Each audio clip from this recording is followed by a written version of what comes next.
الحمد لله الذي وحده والصلاة والسلام على من لا نبي بعده وعلى آله وأصحابه أجمعين. أما بعد، فقد قال الله تبارك وتعالى في القرآن المجيد والفرقان الحميد: فأعوذ بالله من الشيطان الرجيم، بسم الله الرحمن الرحيم. يا أيها الذين آمنوا قوا أنفسكم وأهليكم نارا وقودها الناس والحجارة عليها ملائكة غلاظ شداد لا يعصون الله ما أمرهم ويفعلون ما يؤمرون. صدق الله العظيم. وعن النبي صلى الله عليه وسلم قال: كلكم راع وكلكم مسؤول عن رعيته، او كما قال علیہ الصلاۃ والسلام. قبل اس کے بعد شروع ہوں، ایک مرتبہ بلند آواز کے ساتھ درود شریف پڑھ لیں.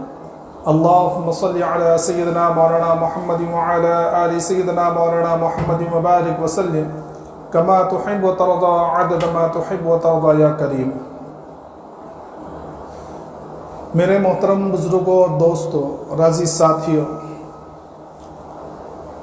آج کے زمانے کے اندر تقریباً ہر ماں باپ کی شکایت ہوتی ہے کہ ہمارا بچہ ہمارا کہنا نہیں مانتا، ہماری اولاد ہماری نافرمان ہے.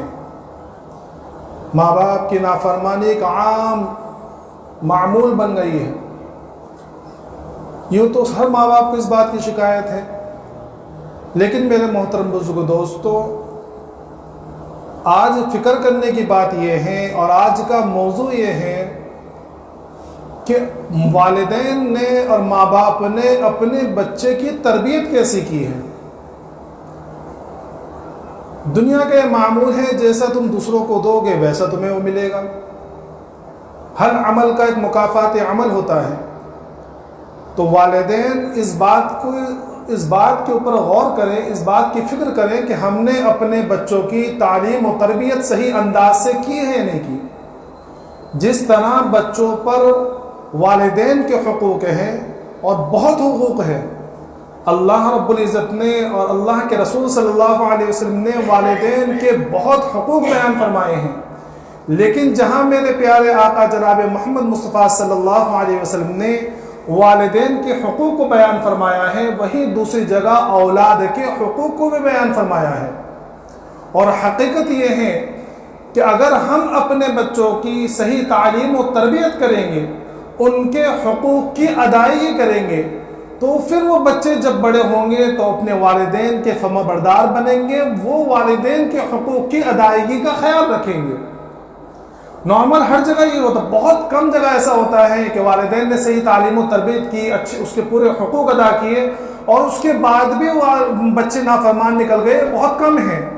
ورنہ اگر صحیح تعلیم و تربیت کی جائے، ان کے حقوق کی ادائیگی کا خیال کیا جائے تو بچے بڑے ہو کر اپنے والدین کے نافرمان نہیں بنیں گے. اس لیے آقا مدنی محمد عربی صلی اللہ علیہ وسلم نے اولاد کے حقوق کو بیان فرمایا. علماء نے لکھا ہے کہ اولاد کے تقریباً 10 حق ہیں جن کو ادا کرنا چاہیے. ان میں سے کچھ حقوق صرف ماں کے متعلق ہے اور کچھ حقوق کے اندر ماں باپ دونوں شریک ہیں کہ ان دونوں کو مل کر اس طرح بچے کی تربیت کرنی چاہیے. دیکھیے، سب سے پہلا مرحلہ آتا ہے، عام طور پر ہمارا جو ذہن بنا ہوا ہے وہ یہ ہے کہ بچے کی تعلیم و تربیت کب کرنا چاہیے؟ جب بچہ بڑا ہو جائے. ورنہ 12-13 سال تک تو ہم یہ سمجھتے ہیں کہ یہ بچہ ہے، وہ گالی دے رہا ہے ابھی تو بچہ ہے، وہ جھوٹ بول رہا ہے ابھی تو بچہ ہے، وہ غلط کپڑے پہن رہی ہے بچی ابھی تو بچی ہے، وہ ننگے کپڑے پہن رہی ہے ابھی تو بچی ہے، رہنے تو بڑے ہو کے سیکھ جائے گی. نہیں میرے محترم دوستوں، بچوں کی تعلیم و تربیت پیدائش تو چھوڑیے، علماء نے لکھا ہے کہ پیدائش سے پہلے اس کی تربیت شروع ہو جاتی ہے جب بچہ ماں کے پیٹ میں ہوتا ہے. بلکہ بعض علماء نے تو یہاں تک لکھا ہے کہ دیکھو، بچے فرما بردار جب ہوں گے، بچے دینی ماحول والے جب ہوں گے، اسلامی مزاج والے جب ہوں گے، جب والدین کی شادی اور ان کا نکاح اس سے پہلے کے مراحل جو ہے دینی تربیت سے اور دینی طریقے پر ہوں گے. تو اس لیے لکھا ہے کہ علماء نے کہ اگر اپنے بچوں کو دینی ماحول والا بنانا چاہتے ہو، اسلامی مزاج والا بنانا چاہتے ہو، اور تم یہ چاہتے ہو کہ تمہارے بچے اسلامی ڈھنگ جانے، اسلام کو جانے، مسلمان بنے، تو سب سے پہلے اپنے نکاح کے مراحل کو اسلامی طریقے پر ادا کرو. ورنہ اگر تم اپنی شادی، اپنے نکاح غیروں کے طریقے پر کرو گے، یہودی اندازوں میں کرو گے، تو اور سوچو گے کہ تمہارا بچہ دیندار پیدا ہو، نہیں ہو سکتا. اور سب سے بڑی غلطی ہماری یہی ہو رہی ہے. اس لیے شروع سے آئی ہے سب سے پہلے کہ سب سے پہلا مرحلہ جو آتا ہے وہ آتا ہے نکاح کا مرحلہ. اب ہمارے یہاں سب سے بڑی خرابی یہ ہو گئی ہے، 2 حدیث پاک ہیں. ایک حدیث حضرت یحییٰ رضی اللہ تعالیٰ سے مروی ہے، فرماتے ہیں اللہ کے رسول صلی اللہ علیہ وسلم نے کہ عورت سے جو نکاح کیا جاتا ہے وہ مال کی وجہ سے کیا جاتا ہے، حسب نسب کی وجہ سے کیا جاتا ہے، خوبصورتی کی وجہ سے کیا جاتا ہے، اور دینداری کی وجہ سے کیا جاتا ہے. سب سے بہترین نکاح وہ ہے جو دینداری کی وجہ سے کیا جائے. ایک حدیث یہ ہے. ایک حدیث اما عائشہ رضی اللہ تعالیٰ عنہ نے فرمایا اللہ کے رسول صلی اللہ علیہ وسلم نے کہ سب سے بہترین نکاح وہ ہے جس میں سب سے کم مشقت اور سب سے کم خرچ ہو. یہ 2 حدیثیں ہیں. اب آپ ذہن میں رکھیں کہ ان 2 حدیثوں کی کتنی خلاف ورزی ہو رہی ہے. ہم میں سے کون ہیں، کتنے رشتے دینداری کی وجہ سے ہو رہے ہیں، کتنے رشتوں کے اندر کم خرچ ہو رہا ہے. آج رشتوں کے اندر اور نکاح اور شادی کے اندر جتنا زیادہ خرچ کیا جائے وہ کم ہے. آج شادی بیاہ کے اندر خرچ کرنا اپنا اسٹیٹس بتلانا ہوتا ہے، اس کو بیان کرنا. ابھی حال فی الحال میں ہندوستان کے کسی علاقے میں شادی ہو، مسلمان کی 100 کروڑ روپے خرچہ کیا ایک شادی پر. 100 کروڑ روپے ایک شادی پر. بھائی کیا کر لیا اس نے، کیا ان دونوں بچوں کو کیا دیا ان لوگوں نے ایسا بھائی؟ فضول خرچی، کھانے کے اندر فضول خرچی، بلکہ کارڈ بانٹنوں کے اندر فضول خرچ ہوا. ایک کارڈ 250 250 ہزار روپے کے ایک کارڈ چھپ رہے، وہ کارڈ جن کو پڑھ کر لوگ ردیوں میں پھینک دیتے ہیں. سمجھ میں آ رہا ہے؟ نکاح کی بات آتی ہے تو لڑکا کالا کلوٹا ہو، خود چاہے کیسا بھی ہو، لڑکی چاہے بالکل ہیروئن جیسی خوبصورت ہونی چاہیے، بھائی ایک دم ٹاپ کی رہنی چاہیے. ارے بھائی تو اپنے لیے شادی کرنا کہ دوسروں کو بتلانے کے لیے کرنا؟ شرم نہیں آتی؟ کتنے لوگ شادی کر رہے ہیں آپ دینداری کی وجہ سے. لڑکی اگر دیندار ہو، غریب ہو، تھوڑی بہت خوبصورت نہ ہو، رشتے ریجیکٹ کر دیتے کہ نہیں لڑکی جو ہے اچھی میل کی نہیں، چمڑی سے چمڑی ملائی جا رہی ہے. میں اتنا ہوں تو لڑکی ذرا اچھی ہونی چاہیے. ڈگریوں سے ڈگری ملانے کی کوشش کی جا رہی ہے کہ میں ایسا تو میری بیوی ایسی ہونی چاہیے. دینداری ڈھونڈنا ناپید سا ہو گیا ہے کہ دینداری کی وجہ سے شادی ہو رہی ہے بھائی، بہت کم. حالانکہ حدیث میں کیا فرمایا اللہ کے رسول صلی اللہ علیہ وسلم نے کہ سب سے بہترین نکاح وہ ہے جو دینداری کی وجہ سے کیا جائے. کہ ہاں بچی دیندار ہیں، نیک ہیں، خوبصورت نہیں چلے گا، مال والی نہیں چلے گا، اعلیٰ حسب والی نہیں، حسب نسب والی نہیں چلے گا، لیکن دیندار ہے. یہ دیندار ہے تو اپنے بچے کی تربیت دینی اعتبار سے کرے گی، اور اگر بے دین ہے تو بچے کی تربیت بھی اسی طرح کرے گی. شادیوں کے اندر فضول خرچی بے انتہا اتنا. اور یہ وجہ یہی ہے کہ ہم لوگوں نے اپنا بالکل، جب ہماری تربیت ہم نے کبھی سنا ہی نہیں شادیوں کے اندر کرنا، پوچھتے ہی نہیں لوگ. کبھی آگے کسی عالم کے پاس آ کے بیٹھے کہ بھائی میں نکاح کرنا چاہ رہا ہوں لڑکی سے، اور لڑکی کس طرح ڈھونڈوں، کس طرح نکاح کروں، پیغام کیسے بھیجوں. منگنیوں کے اندر لاکھوں روپے خرچ ہو جاتے ہیں. جتنے پیسوں میں کسی غریب کی بچے کی شادیاں ہوتی ہیں نا، اتنے میں ہمارے وہاں منگنیاں ہوتی ہیں. منگنیاں. حالانکہ صحابہ کرام کے زمانے میں یہ سب تھوڑی تھا. 2 صحابی ہیں، ایک صحابی دوسرے کو لے کے جا رہے ہیں کہ بھئی میں فلاں لڑکی سے، فلاں شخص کی بیٹی سے نکاح کرنا چاہتا ہوں، آپ میرے رشتے کی بات کر لیجیے. تو انہوں نے کہا کہ ٹھیک ہے چلتے ہیں. اب وہ دونوں گئے اندر، تو جن کو بات کرنی تھی وہ اندر گئے، پردے میں جا کے ان سے بات کری کہ میں اپنے دوست کے لیے، اپنے بھائی کے لیے جو ہے آپ کی بیٹی کا رشتہ مانگنے آیا ہوں. تو وہ سامنے والے ماں باپ کہہ رہے، لڑکی کے ماں باپ، کہ بھئی ہم تو ان سے نکاح نہیں کرتے، تم سے کریں گے، تم کر لو، ہم تمہارے لیے راضی ہیں. کہا کہ ٹھیک ہے میں بھی راضی ہوں. نکاح پڑھا دیے وہیں. اب جب وہ باہر آ رہے ہیں، جو رشتہ لینے گئے تھے اپنے دوست کے لیے، وہ جب باہر آ رہے ہیں تو ذرا اداسی کے عالم میں آ رہے ہیں کہ مجھ سے بہت بڑی غلطی ہو گئی. کہا کہ کیا بات ہے؟ کہا کہ میں تمہارے لیے رشتہ لینے گیا تھا، لیکن نکاح ان لوگوں نے میرے ساتھ پڑھا دیا ہے. اب اگر ہم رہتے تو کیا کرتے؟ ہمارا بس چلتا تو اس کا قتل کر دیتے ہیں کہ تجھے شرم نہیں آتی، میرے اپنے رشتے کے لیے بھیجا تھا، تو نے اپنا وہ جوڑ کر آ گیا. لیکن وہاں معاملہ یہ ہے کہ دونوں ایک دوسرے سے معافی مانگ رہے. ایک معافی مانگ رہے کہ نہیں میں تمہارے لیے رشتہ لینے گیا تھا، انہوں نے میرے ساتھ شادی کری. دوسرا کہہ رہا ہے کہ نہیں وہ تمہارے لیے متعین تھی، میں بیچ میں آ گیا تھا، اللہ نے اس کا جوڑا تمہارے لیے لکھا تھا، میں بیچ میں آ رہا تھا. دونوں ایک دوسرے سے معافی مانگ رہے اور نکاح ہو گیا، شادی ہو گئی، ختم. نہ کوئی دھوم دھڑاکا. حضرت عبد الرحمن بن عوف رضی اللہ تعالیٰ اس امت کے امیر صحابہ کرام میں شمار ہے. جس وقت انتقال ہوا ہے تو آج کے بل گیٹس اور بڑے بڑے لوگوں کے پاس اتنی دولت نہیں جتنی ان کے پاس دولت تھی. لیکن معاملہ کیسا کہ ایک مرتبہ اللہ کے رسول صلی اللہ علیہ وسلم کی مجلس میں آئے تو کپڑے کے اوپر پیلا ہلدی سا نشان ہے زعفران کا. تو کہا کہ عبد الرحمن یہ کیا بات ہے؟ کہا کہ یا رسول اللہ کل نکاح ہوا ہے میرا، کل نکاح ہوا ہے. تو اللہ کے رسول صلی اللہ علیہ وسلم نے کیا فرمایا؟ یہ نہیں کہا کہ عبد الرحمن ہمیں نہیں بلایا کہ میرے پیچھے نماز پڑھتے ہو اور میں تمہیں اتنی تعلیم دی ہے، تم نے مجھے بھی نہیں بلایا. دوسرے صحابہ کرام نے شکوہ نہیں کہ عبد الرحمن ارے ہمیں نہیں بلایا تم نے. آج تو لڑکی دیکھنے جائے تو اس میں ماں باپ اور پھپھیوں کی وہاں سے پھپھی ناراض بیٹھی ہے. کیوں بیٹھی؟ ہمیں نہیں بلایا بھیا نے اپنی بیٹی کی شادی نکاح اس میں بات طے کرنے میں، ہمیں رسم میں نہیں بلایا، ہمیں اس میں پورا خاندان ناراض پھرتا ہے خالی لڑکی دیکھنے گئے جب اس میں. تو اللہ کے رسول صلی اللہ علیہ وسلم نے صرف اتنا فرمایا، دعا دی برکت کے، فرمایا اولم ولو بشاتن کہ ولیمہ کرنا چاہے ایک بکری کے ذریعے کرو. حضرت عبد الرحمن بن عوف اتنے بڑے مالدار، اگر چاہتے تو پورے مدینے کی دعوت کر دیتے، پورے مدینے کی دعوت کرتے، دھوم دھڑاکے سے کرتے. لیکن صحابہ کرام میں اللہ کے رسول صلی اللہ علیہ وسلم نے یہ مزاج بنایا ہی نہیں تھا، کیونکہ اللہ کے رسول نے فرما دیا کہ سب سے بہترین نکاح وہ ہے جس میں کم مشقت ہو، کم خرچہ ہو. تو شروعات وہاں سے ہوتی ہے. تو سب سے پہلے جب نکاح کا مرحلہ آئے تو اپنے لیے دیندار نیک بچی ڈھونڈو، نیک لڑکی ڈھونڈو. حضرت سفیان ابن عیینہ رحمۃ اللہ علیہ کے بارے میں آتا ہے، فرماتے ہیں کہ ان کے پاس ایک شخص آیا اور وہ کہنے لگا کہ حضرت میں کیا کروں، میں بہت پریشان ہوں اور میں اتنا پریشان ہوں کہ میرے گھر کی زندگی بالکل جہنم بن گئی ہے، میری بیوی نے مجھے ذلیل بنا کر رکھ دیا، جب دیکھو ذرا ذرا سے اس پہ ٹوکتی ہے، تو ایسا بالکل میری کوئی حیثیت ہی نہیں گھر میں. تو فوراً حضرت سفیان ابن عیینہ رحمۃ اللہ علیہ نے فرمایا کیا تم نے شادی کرتے وقت یہ نیت کی تھی کہ اس عورت کی وجہ سے مجھے عزت ملے گی؟ کہا کہ ہاں میں نے عزت کی وجہ سے اس عورت سے شادی کی تھی. کہا کہ اس وجہ سے اللہ نے تمہیں ذلت میں مبتلا کر دیا.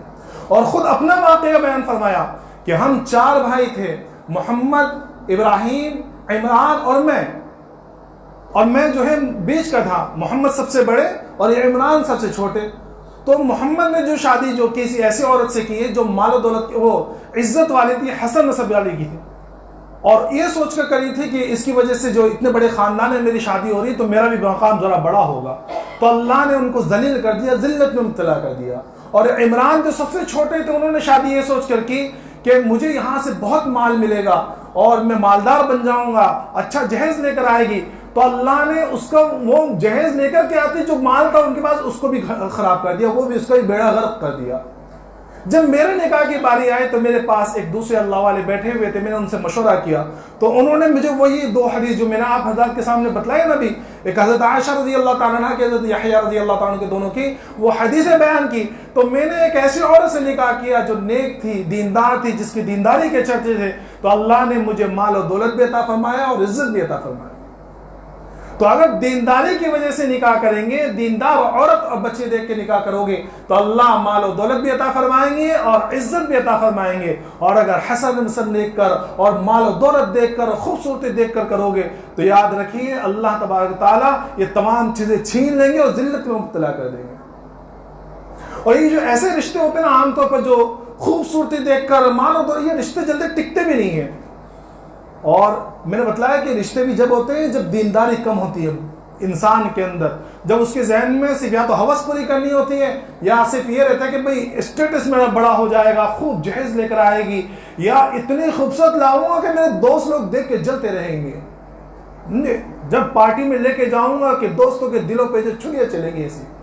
تو جب ایسی بے دینی ہوگی تو پھر وہ معاملات ہوتے ہیں جیسے کہ معاملات آج ہم تمام دیکھ رہے ہیں. ابھی آج کل فی الحال کے اندر آپ نے سنا ہوگا، ٹی وی وغیرہ پہ بھی دیکھا ہوگا کہ ایک معاملہ چل رہا ہے اپنے مہاراشٹر کا ہی کہ ایک لڑکے نے نکاح کیا ابھی اور زیادہ دن 1 سال کے تقریباً 1 سال 1 مہینہ ہوا ہے نکاح کو، خوبصورت بیوی، تو بیوی کے لمبے بال خوبصورت اچھے، تو بیوی کے اس نے بال کاٹ دیے، بالکل ٹکلی کر دیا. کیوں؟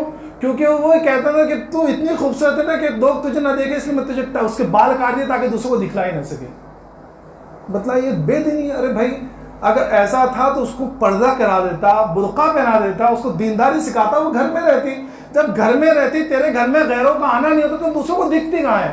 تو چاہتا بھی ہے کہ گھر کے اندر دوسرے لوگ بھی آئے، یہ بھی باہر جائے، اور تو اس کے ساتھ ظلم کر رہا ہے. تو کیا اسلام کی تصویر لوگوں کے سامنے پیش ہوگی؟ لوگ تو یہ کہیں گے، لوگ یہ تھوڑی کہیں گے فلاں نے ایسا کیا ہے، لوگ کہیں گے کہ مسلمان نے اس طرح کیا. یہ اسلام یہ سکھاتا ہے. حالانکہ اسلام نے یہ تھوڑی سکھایا. اسلام نے بیوی کے جتنے حقوق بتائے ہیں کسی مذہب نے نہیں بتائے ہوں گے. تو یہ بے دینی والا ماحول اور یہ بے دینی والی شادیاں اور یہ بے دینی والے نکاح، ان کی سب سے یہ آگے جا کے وجہ بنتے ہیں بچوں کی بددیانتی کے. تو سب سے پہلے یہاں سے شروع کریں کہ نکاح کی جو فضول کی رسمیں ہیں ان کو ختم کریں. نکاح جو ہے مسجدوں میں کرنے کا ماحول بنائے، دینی مجلس میں کرنے کا ماحول بنائے، اور خانقاہ مجلس میں کرنے کا ماحول بنائے. اب تو اجتماع ہوتے ہیں، اب یہاں اجتماع ہے اپنے ممبرا میں تھانہ ضلع کا سنیچر اتوار کو، وہاں نکاح کریں.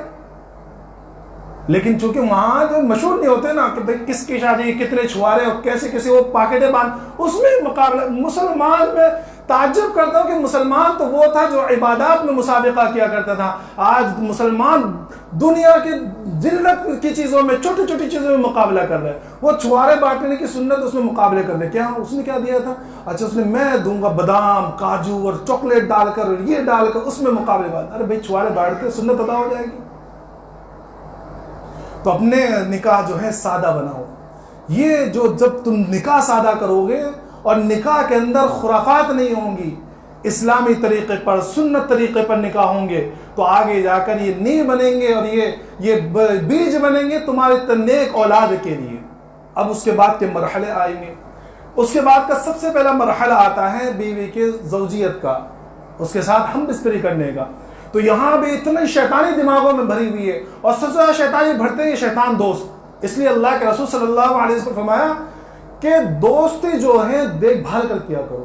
دوستی کرنے سے پہلے دیکھو کہ تمہارا دوست کون ہے. اس لیے کہ اللہ کے رسول صلی اللہ علیہ وسلم فرمایا کہ تم انسان جو اپنے دوست کے مذہب پر ہوتا ہے. تو یہ سب سے پہلے خرافات بھرتے ہیں.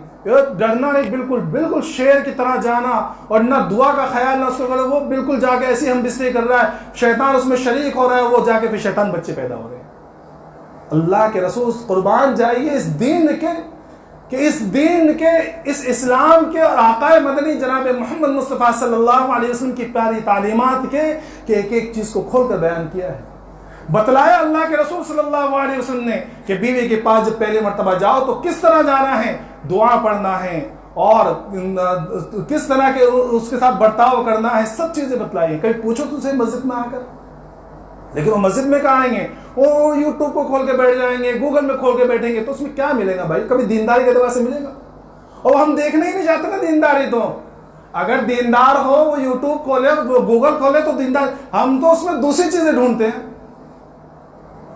نہیں میرے محترم بزرگوں، دوستو، اللہ کے رسول صلی اللہ علیہ وسلم فرمایا کہ جب بندہ ہم بستری کرتا ہے اور وہ بغیر بسم اللہ کے کرتا ہے تو شیطان کے اثرات اس کے نطفے کے ساتھ پیٹ میں جاتے ہیں. اور جب شیطان کے اثرات نطفے کے ساتھ اس کے پیٹ میں جائیں گے عورت کے، تو بچہ جب پیٹ پیدا ہوتا ہے تو شیطانی اثرات لیے ہوتا ہے. اس لیے ہم بستری کرنے سے پہلے دعا پڑھیں. اللہ کے رسول صلی اللہ علیہ وسلم نے دعا بتلائی ہیں. ہم بستری کرنے سے پہلی مرتبہ جب اس کا چہرہ دیکھیں اس وقت کیا پڑھا کریں، ہم بستری کریں اس وقت کیا پڑھیں. یہ ساری دعائیں سیکھنے کی ہیں، سیکھے بیٹھ کر. یہ بیج ہیں، نی ہے ہماری اولاد کی تربیت کے اور آگے جا کے نیک اولاد ہونے کی.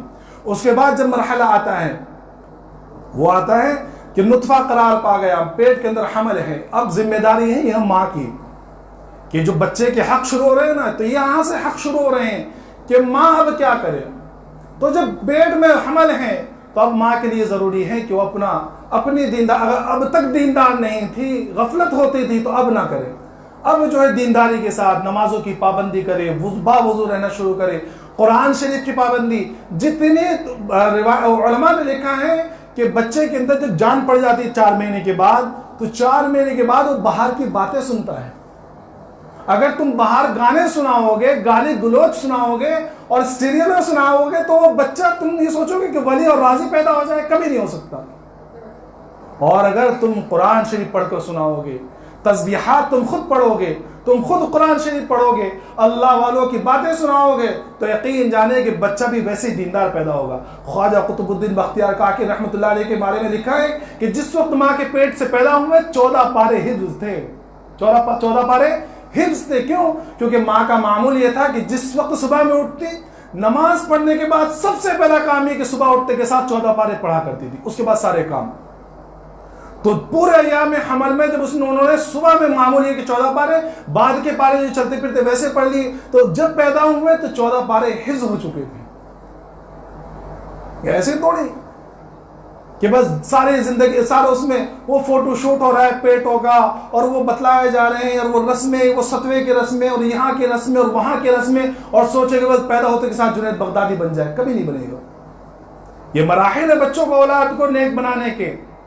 وہ بعد میں پھر چاہے جماعتوں میں بھیجتے رہو، تربیتوں میں بھیجتے رہو، یہ بعد کے مراحل اگر صحیح ہو گئے تو ہو گیا، اگر نہیں بری پڑ گئی تو بہت مشکلیں ہیں، بہت مشکلیں ہیں۔ آپ کسی بھی اللہ والوں کی تاریخ اٹھا کے دیکھ لیجئے، ان کی ماں جو ہے وہ دیندار ملے گی آپ کو، ان کی ماں دیندار ملے گی۔ یہ ماں